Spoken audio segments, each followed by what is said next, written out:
안녕하세요. 반갑습니다. 김영의 2023년 12월 3일 앞지르기 규정 위반 교통사고 행사사건에 대한 성공 사례를 알려드리겠습니다. 교통사고의 가해자라면 본 영상을 꼭 시청하길 바랍니다. 사건 기초 사실을 보겠습니다. 가해자 이름은 김영이고 나이는 33세입니다. 사고 일시는 2023년 12월 3일입니다. 사고 경위를 보겠습니다. 가해 차량이 앞서가던 피해자의 우측으로 앞지르기를 시도하다가 피해 차량과 충돌한 사고입니다. 사고 지점의 차선은 앞지르기를 금지하는 실선이었습니다. 가해자와 진행한 법률 상담 주요 내용을 한번 보겠습니다. 12대 중과실 앞지르기 위반으로 검찰 기소 상태였습니다. 그리고 형사 합의는 보지 않은 상태였고 법원에 공탁 조정하지 않았습니다. 자동차 종합보험은 가입한 상태였고 피해자는 12주 진단을 받았습니다. 피해자의 과실은 20% 이하로 이제 우리가 판단했습니다. 상담을 하면서 가해자는 과거 동종 범죄의 사실은 없었습니다. 이 상담을 하고 지금 현 시점에서 당 법무법인에서 가해자에게 상담 내용을 근거로 알려준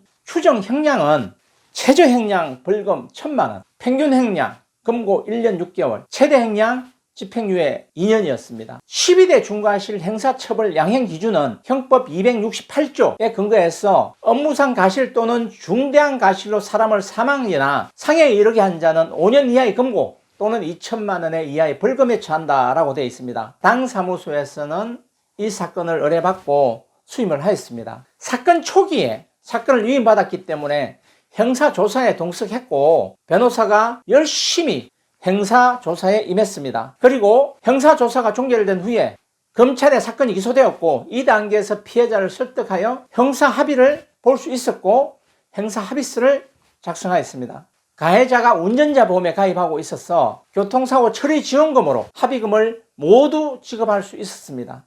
법정 변호에서 피고인이 자동차 보험에 가입했고 자신의 범행에 대해 진심으로 뉘우치고 있으며 피해자의 피해복을 위해 최선을 다해서 형사합의를 본 점, 피해자와 가족이 피고인의 진실된 모습을 보고 처벌불원서에 서명한 점, 12주 진단이긴 하나 수술을 하지 않고 보존치료를 한 점, 가해자가 화물트럭으로 생계를 어렵게 유지하고 있는 점, 초범인 점을 들어서 집중 변호를 하였습니다. 이 결과 결론적으로 당 사무소가 주장한 상당 부분의 주장을 재판부에서 받아들여 벌금 300만 원으로 판결문을 받을 수 있었습니다. 교통사고가 발생하고 형사 책임이 있다라는 판결이 내려지고 결정이 내려지면 누구나 당할 수밖에 없습니다. 이럴 경우 교통사고 관련 전문가를 찾아서 구체적인 사항에 맞는 대책을 세우고 전문가의 도움을 받아 하나하나 처리해 나가는 것이 가장 이상적인 방법입니다. 초기 때부터, 다시 말하면 경찰서부터 검찰 그리고